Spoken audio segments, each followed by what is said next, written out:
Ассалаумағалейкум. Армысың қазақ елі, сіздермен бірге Сұлтанбек және қазақша YouTube арнасы. Бүгінгі видеода мен сіздерге қазақ жастарының, қазақ халқының бірігіп, бір ту астында басты мақсатын қазақ елінің тәуелсіздігін алу етіп көздеген қозғалыс туралы айтатын боламын. Сол үшін арнаға тіркеліп, бейнеге лайк басып, өз қолдауларыңызды білдіре отырыңыздар. Ал біз ендеше видеомызды бастаймыз. Азат азаматтық қозғалысы бұл саяси ұйым. Яғни бұл ұйымның нақты мақсаты бұл қазақ елінің тәуелсіздігін алу, тәуелсіздігін құру болып табылады. Және бұл ұйымның құрылтай мәжілісі 1990 жылы 1 маусымда Алматы қаласында өткен болатын. Сол жылдары өмір сүрген қазақ халқының ойында, яғни бар ойлары қазақ елінің тәуелсіздігі, қазақ елінің жеке дара бір ұлт болып, жеке дара бір ел болып қалыптасуы болатын. Біз барлығымыз кезінде Ресей патшалығы кезінен бастап қазақтардың ұлт азаттық көтерілістер ұйымдастырып, яғни Ресей патшалығына қарсы шыққан кездерінен бастап Исатай Тайманұлы, Махамбет Өтемісұлы, Есет Көтібарұлы және Сырым Датұлы сияқты көптеген батырларды білеміз. Тіпті одан бері қарай Алаш партиясы, яғни көшбасшысы Әлихан Бөкейхан, Ахмет Байтұрсынұлы, тағы да басқа қазақ зиялыларының тәуелсіздік үшін күресін, тіпті одан бері қарай 1986 жылы болған желтоқсан қысында болған желтоқсан оқиғасы туралы да білеміз. Бірақ көпшілігіміз осы азат қозғалысы туралы білмейміз. Міне бүгінгі видеоның шығу мақсаты да осы болатын. Яғни сіздерге осы азат қозғалысы туралы барынша мағлұмат беріп, біліп жүрсін деген мақсатта болатын. Дәл қазір мына экранда тұрған фотосуреттегі туды, яғни байрақты бірінші рет көріп тұрған боларсыздар. Бұл ту, яғни азат қозғалысының туы болатын. Сол кездегі азат қозғалысының жеке дара бір өздері шығарған туы. Бұл ту, яғни ойлап қарасаңыздар, қазіргі Қазақстан Республикасының туына ұқсас. Бұл ту арқылы олар көкшіл аспан мен күнді бейнелеп тұр. Бұл дегеніміз қазақ елінің тәуелсіздігін, яғни тәуелсіздік пен бостандықтың символы. Ең алғаш қазақ халқының конституциясы, яғни ата заңы 1911 жылы Алаш партиясының мүшесі Барлыбек Сырттанов атамыздың арқасында құрылған болатын. Және қазіргі мына Қазақстан Республикасының конституциясы 1993 жылы құрылды. Яғни бұл бастауы Алаш партиясынан басталып келе жатыр. Дәл сол сияқты азат қозғалысында осы қазақ елінің туы құрыла бастады. Содан кейін міне тәуелсіздік алып, қазіргі таңда Қазақстан Республикасының туы астында бүркіт, үстінде күн бейнеленген кереметтей туымыз бар. Ту демекші, қазақ халқы көптеген сепаратистік ұйымдардың соққысына тап болған болатын. Яғни бұл кездер бір ыдыраңқы, сондай бір қиын кезеңдер болды. Осы тұстарда қазақтардың сепаратистік ұйымдары бас көтеріп, Оралда қазақтарға қарсы шығып, өздерінің бір сепаратистік ойларын іске асыруға кіріскен болатын. Бұл 1991 жылғы Орал оқиғасы деп аталып қалды. Осы тұста қазақтар қайта жаңғырту атты мерекесін тойлап жатырған болатын. Яғни бұл мерекенің астарында көптеген сепаратистік ойлар жатырды. Дәл осы тұста азат қозғалысы іске кірісе бастады. Осы тұста тек Оралдағы қазақтар ғана емес, басқа облыстардағы алыс жердегі қазақтар автобуспен, көлікпен, пойызбен ағылып келе бастады. Бұл қазақтардың нағыз бірлігін, ұйымшылдығын көрсетті. Қазір мен сіздерге дәл осы Орал оқиғасының видеоларын көрсетемін. Дұрыстап қарап алыңыздар.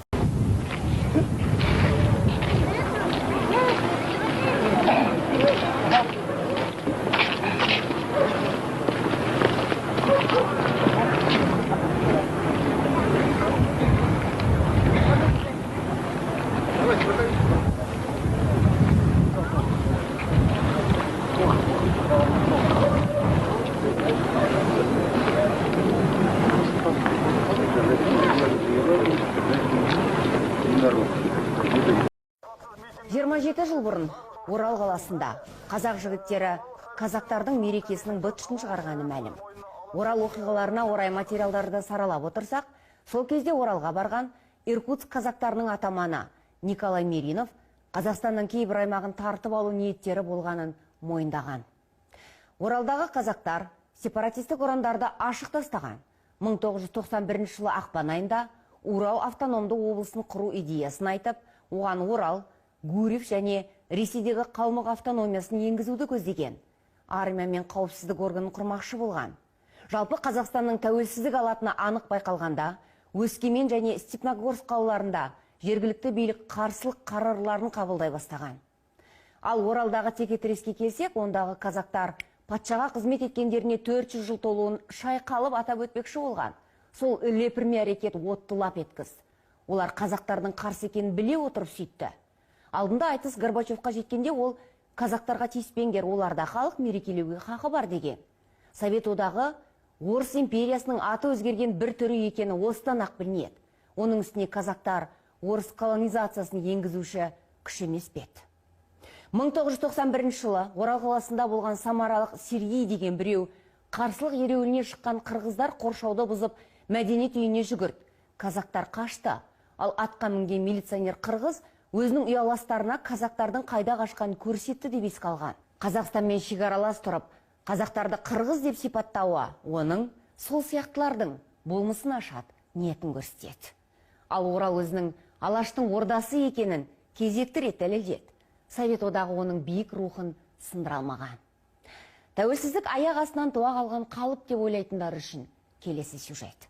Батыс Қазақстаннан Еркін Кариннің материалы.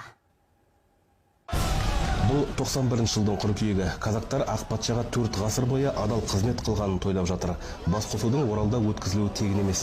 Өйткені Ресей империясының туын желбіретіп, одақтың әр түкпірден жиылғандар казак автономиясын құруға уағдаласыпты. Орал мен Атырауды Қазақстаннан бөліп қойғандар жергілікті халықтың қарсылығына да қарамады. Ал қақтығыс басталса, қан төгілуі мүмкін еді. Өйткені жер дауында қазақ есе жіберген емес. Тұрыңдар, кетпеңдер ешқайда. Біз барып ана концертті болғызбаймыз. Білдер ба? Әне, 100 адам дайын тұр. Сондықтан ағайын тоқта.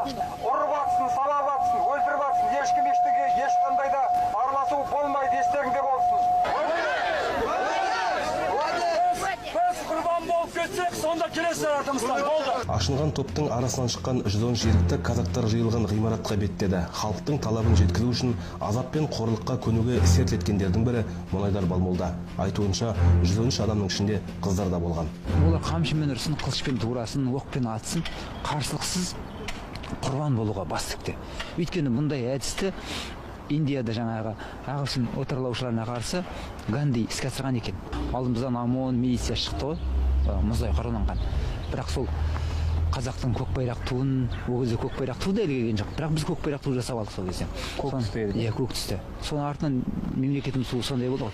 Бұл кезде билік екі оттың ортасында қалды. Өйткені үй ішінен үй тіккен теріс пиғылдылар осал жерді дөп басты. Егер тізгінді уыстан шығарып алса, казактар келесі жолы еліміздің солтүстігі мен шығысын шулатпақ.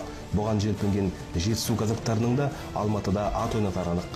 Әрі сол жылдары республикадағы қазақтардың саны 44%-ды құрады. Саны 42%-ға жеткен орыстарға Украин, Беларусь секілді өзге ұлттарды қосқанда 56% болды. Олардың қиын кезде таразының басқа жағын басып, сепаратистік ұстанымдағыларды қолдап кетуі де мүмкін еді дейді Қазақтан шыққан алғашқы дипломаттардың бірі Сайлау Батыршаұлы. Сол мәселе өте бізге қиын болды. Ол уақытта біздің әлі әскеріміз жоқ. Не істейміз? Оны күштеп, оны тоқтата алмаймыз. Сондықтан былай келістік. Ондай болатын болса, олар қоғамдық ұйымдар арқылы жіберіп отыр ғой. Көрдіңіз бе? Бізде қоғамдық ұйымдар бар. Біз соларға шығайық дедік. Сөйтіп, біздің ресми өкіметтің президенттің рұқсатыменен жаңағы қоғамдық ұйымдарға шығып алып, жігіттер, қолдаңдар. Мына жақтан біздің территориямызды, біздің егемендігімізді аяққа басып келіп жатыр. Сода бүкіл Қазақстаннан эшелонмен Өскеменде, Семейден де, Алматыдан да, Тараздан да, Қызылордадан лек-легімен вагонмен адамдар жібердік.